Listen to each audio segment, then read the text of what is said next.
Excuse me. Excuse me.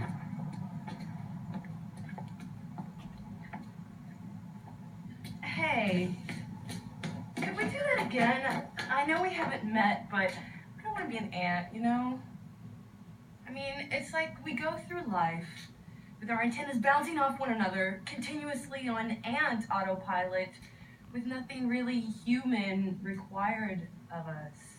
Stop, go, walk here, drive there.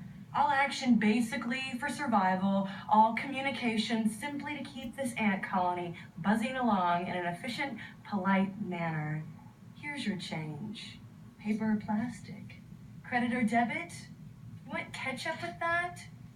I don't want a straw. I want real human moments. I want to see you. I want you to see me. I don't want to give that up. I don't want to be an ant, you know? Yeah, no, I don't want to be an ant either.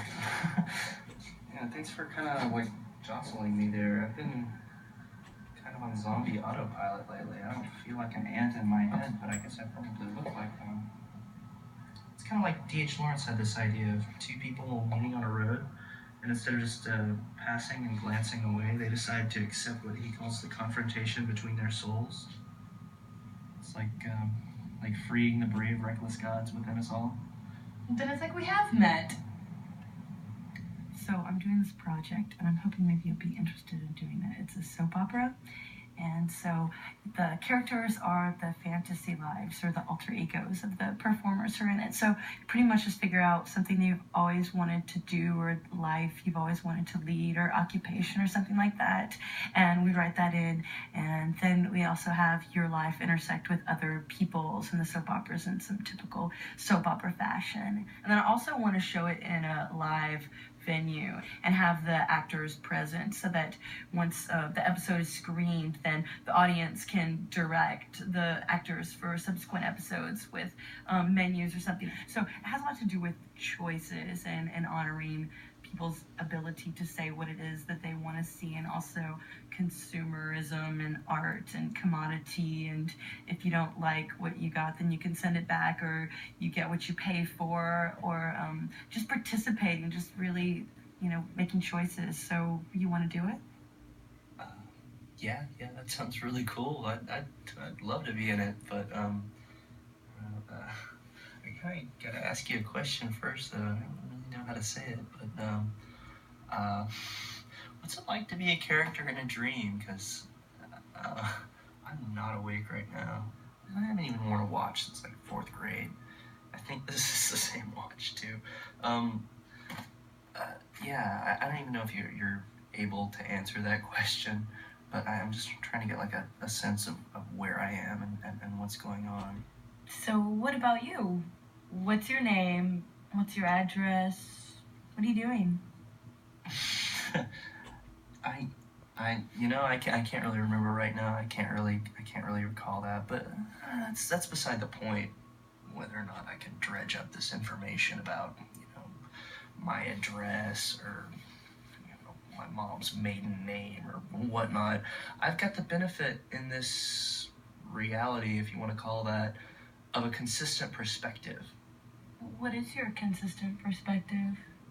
It's mostly just me dealing with a lot of people who are exposing me to information and ideas that seem vaguely familiar, but at the same time, it's all very alien to me. I'm not in an objective, rational world. Like, I've been, flying around. I don't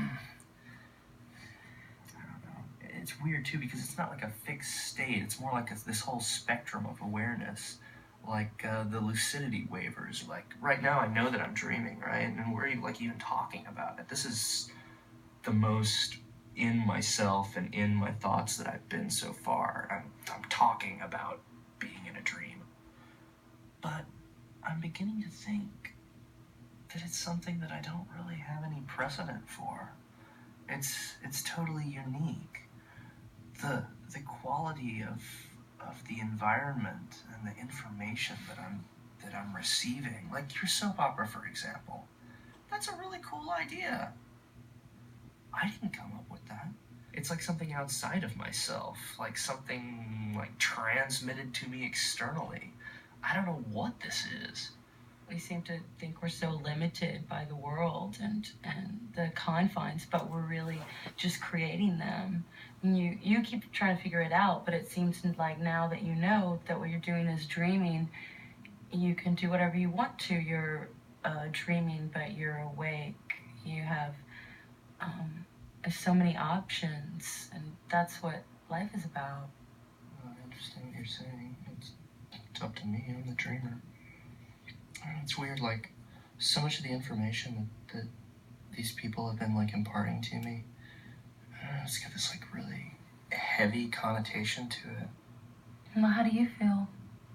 Well, sometimes I feel kind of isolated, but most of the time I feel really connected, really, like, engaged in this active process, which is kind of weird because most of the time I've just been really passive and not really responding, well, except for now, I guess.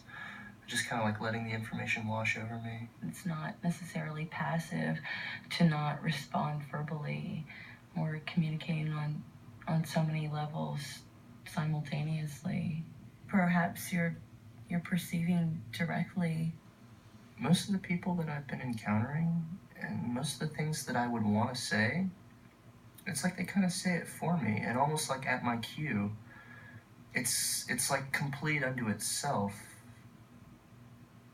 It's not like I'm having a bad dream. It's a great dream.